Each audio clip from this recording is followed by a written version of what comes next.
Bonjour à tous, bienvenue dans ce tutoriel sur l'envoi des mails avec Excel, ChatGPT et Gmail en utilisant Zapier. Nous allons suivre chaque étape ensemble depuis la configuration de notre fichier jusqu'à l'envoi automatique. Tout d'abord, commençons par ouvrir les outils dont nous aurons besoin pour créer notre automatisation par Zapier et ChatGPT pour générer le contenu de nos mails. Tout d'abord, tu te rends sur Zapier pour créer un nouveau Zap. Connectons-nous à Zapier. Nous allons créer un nouveau Zap pour automatiser le processus. On choisit sur Google comme application déclencheur. Après avoir sélectionné Zapier, nous pouvons aller sur Google et entrer sur le site zapier.com.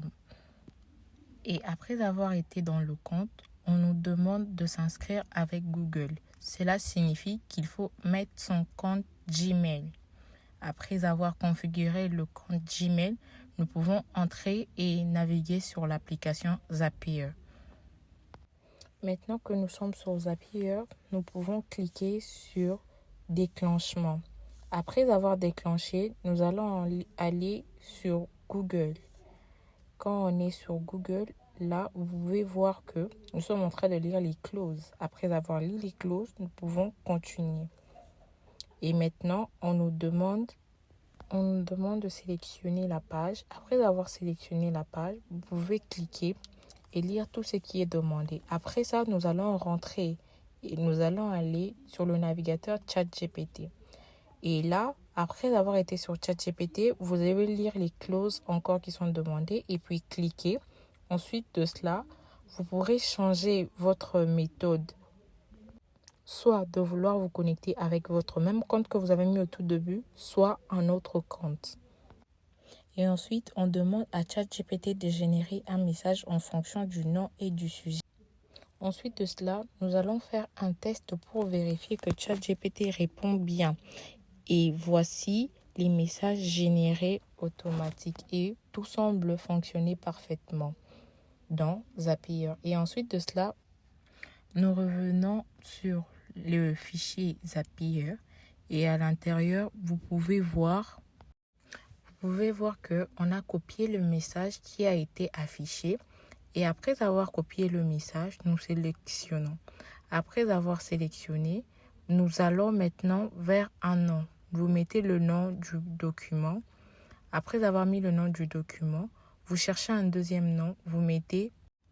Et ensuite de cela, après avoir fini, vous pouvez maintenant continuer. Après avoir cliqué sur continuer, vous verrez que là, vous retournerez sur la conversation où vous avez tous les fichiers générés par Zapier. Et là, vous pouvez cliquer. Ensuite, après avoir cliqué, nous allons retourner sur la page et là, vous verrez ChatGPT. Vous cliquez sur la conversation qui a été donnée par ChatGPT après avoir cliqué sur cette conversation. Ensuite de cela, vous allez cliquer sur Gmail. Et après avoir cliqué sur Gmail, qui est notre étape finale, vous pourrez envoyer. Mais avant d'envoyer, vous devez vous reconnecter sur Google avec votre compte Gmail. Vous pouvez lire les clauses. Après avoir lu les clauses, vous cliquez et là, vous pourrez maintenant vous connecter sur votre compte Gmail. Et le compte Gmail, vous pouvez choisir soit l'ancien, soit le nouveau. Et maintenant, vous pouvez vous connecter sur votre compte Gmail. Après avoir été connecté sur votre compte Gmail, et ensuite de cela, on va choisir l'action d'envoyer un mail.